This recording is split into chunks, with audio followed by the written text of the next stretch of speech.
আল্লাহর পথে ফিরে আসার আপনার আমার ইচ্ছা লাগবে। যদি আমরা আল্লাহর দিকে ফিরে আসতে চাই, তাহলে আল্লাহর পক্ষ থেকে আমাদেরকে সাহায্য করা হবে। যেমন কাহাববাসীর ঘটনাতে আল্লাহ সুবহানাহু ওয়া তাআলা বলেছিলেন যে তারা যখন আল্লাহর প্রতি ঈমান এনেছে, আল্লাহ তাদের ঈমানকে আরো বৃদ্ধি করে দিয়েছিলেন, যেটা আপনি 13 নম্বর আয়াতে পেয়ে যাবেন, 18 নম্বর সূরা 13 নম্বর আয়াতে।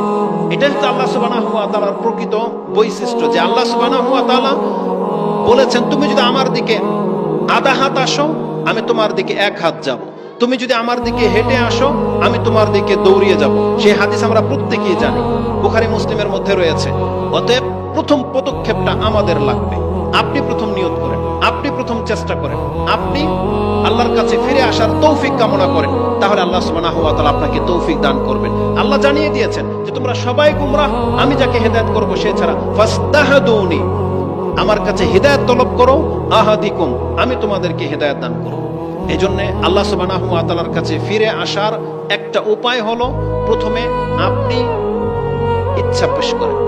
আল্লাহর কাছে আপনি ইচ্ছা পেশ করেন যে আল্লাহ আমি ফিরতে চাই, আল্লাহ তুমি আমাকে তৌফিক দাও, আমি তোমার পথে ফিরে আসতে চাই, আমার পথকে তুমি সহজ করো। প্রথম আপনি আল্লাহর কাছে চান। দ্বিতীয়ত, আপনি যেই পথে ছিলেন, যাদের সাথে ছিলেন, আপনি তাদের পথ এবং ওই স্থানকে পরিত্যাগ করতে হবে। যাদের সাথে থাকলে আপনার পাপ হয়, যেই এলাকাতে আপনার দ্বারা পাপ হয়, আপনার পক্ষে সম্ভব হলে সেই এলাকা আপনাকে ছেড়ে দিতে হবে। আমাদেরকে বলা হয়েছে যারা ইসলাম পালন করে এমন ব্যক্তিদেরকে বন্ধু হিসেবে গ্রহণ করতে, এমন ব্যক্তিদেরকে আত্মীয় হিসেবে গ্রহণ করতে, এমন ব্যক্তিদের প্রতিবেশী হওয়া আমাদেরকে শিক্ষা দেওয়া হয়েছে।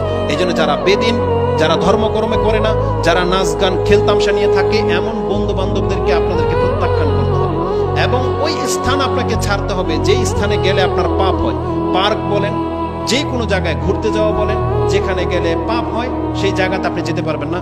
যার মধ্যে 3টি বৈশিষ্ট্য রয়েছে, সেই ব্যক্তি ঈমানের স্বাদ পাবে। তার একটা হলো, সেই ব্যক্তি অতটা ঘৃণা করবে কুফরি অবস্থায় ফিরে যাওয়াটাকে, পাপের জগতে ফিরে যাওয়াটাকে, যেমনটা সে ঘৃণা করে তাকে এখন যদি আগুনে নিক্ষেপ করে দেওয়া হয়। তার মানে আগুনে পতিত হওয়াটাকে যেইভাবে আপনি ঘৃণা করেন, আপনার পাপের লাইফে ফিরে যাওয়াটাকে যদি আপনি ওইভাবে ঘৃণা করতে পারেন, তাহলে আপনি আল্লাহর পথে ফিরে আসতে সক্ষম হতে পারেন। উপরন্তু আমাদেরকে প্রতিনিয়ত আল্লাহর কাছে দোয়া করতে হবে যে আল্লাহ, যখন তুমি আমাদেরকে হেদায়েত করেছো,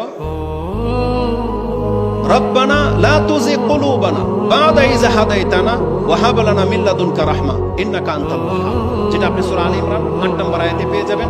আল্লাহ আমাদেরকে শিক্ষা দিয়েছেন যে তোমরা আল্লাহর কাছে দোয়া করো, আল্লাহ যখন তুমি তোমার দয়াতে রহমতে আমাদেরকে সঠিক ইসলামের শিক্ষা দিয়েছো, আবার তুমি আমাদেরকে কুফরের দিকে ঠেলে দিও, আমাদের অন্তর যেন আবার বক্র না হয়ে যায়, আল্লাহ তুমি আমাদেরকে ইসলামের উপরে কায়েম রাখো।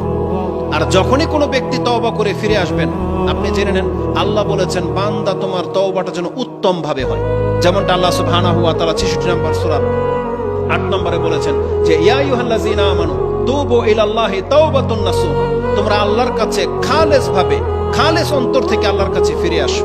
আর এই খালেস ভাবে তওবা করে ফিরে আসার মানেই হলো আপনি আর সেই পথে কোনোদিন পা বাড়াবেন না। তাহলে আল্লাহ সুবহানাহু ওয়া তাআলাকে আপনি সঠিকভাবে পেয়ে যেতে পারেন।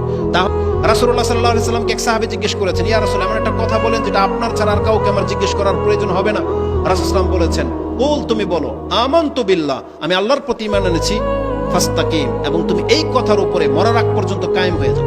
এটা ইমাম বুখারী এবং মুসলিম কোট করেছেন। এজন্য আল্লাহ সুবহানাহু ওয়া তাআলার কাছে আমরা দোয়া করি যে হেদায়েতের বাণী আল্লাহর পক্ষ থেকে আমাদেরকে গ্রহণ করার তৌফিক দেওয়া হয়েছে, যে সালাফি মানহাজের দাওয়াত, কোরআন সুন্নাহর দাওয়াত আমাদের পর্যন্ত আল্লাহ পৌঁছে দিয়েছেন এবং আমাদেরকে গ্রহণ করার তৌফিক দিয়েছেন, মরার আগ পর্যন্ত যেন আমরা এর হক আদায় করে যেন মরতে পারি। বলেন আমিন।